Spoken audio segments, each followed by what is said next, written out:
Mwendelezo wa historia ya Julius Caesar. Moja, athari za kifo chake. Baada ya kuuawa na maseneta waliodai kulinda uhuru wa Roma, lengo lao halikufikiwa. Badala ya kuirejesha jamhuri, kifo cha Caesar kilizua vita zaidi. Kulizuka vita vya wenyewe kwa wenyewe kati ya waungaji mkono wake na waliompinga. Mwandani wake wa karibu, Marcus Antonius, Mark Antony, na mtoto wa kuasili wa Caesar, Octavian, walijitokeza kama warithi wake wa kisiasa. Utawala wa warithi wake Octavian, baada ya kumshinda Mark Antony ambaye alishirikiana na Cleopatra wa Misri, alichukua uongozi wa Roma. Mwaka 27, Octavian alipewa cheo cha Augustus na akawa mfalme wa kwanza wa dola ya Roma ya kifalme, Roman Empire. Mageuzi ya kudumu aliyoanzisha Caesar. Kalenda ya Juliasi aliitengeneza kwa msaada wa wanaastronomia wa Misri, ndiyo chimbuko la kalenda tunayojua leo. Julai ni heshima kwake. Sheria na haki. Alifanya marekebisho ya sheria, usawa wa walalahoi na kutokomeza rushwa miongoni mwa wasimamizi wa mikoa ya Roma. Himaya kubwa. Aliimarisha himaya kwa kuipa uongozi thabiti, taasisi mpya na mawasiliano kati ya mikoa.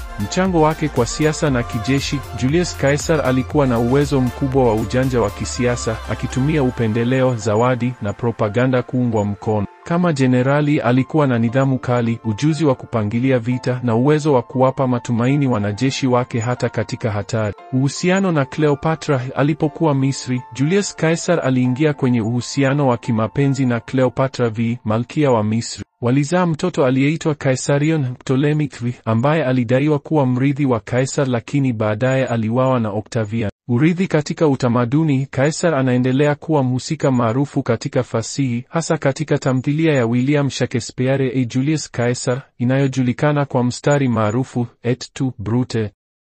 Je, na wewe pia, Brutus? Jina lake limekuwa alama ya mamlaka na nguvu. Caesar a Kirumi, Kaisar a Kijerumani, Tsar a Kirusi yote.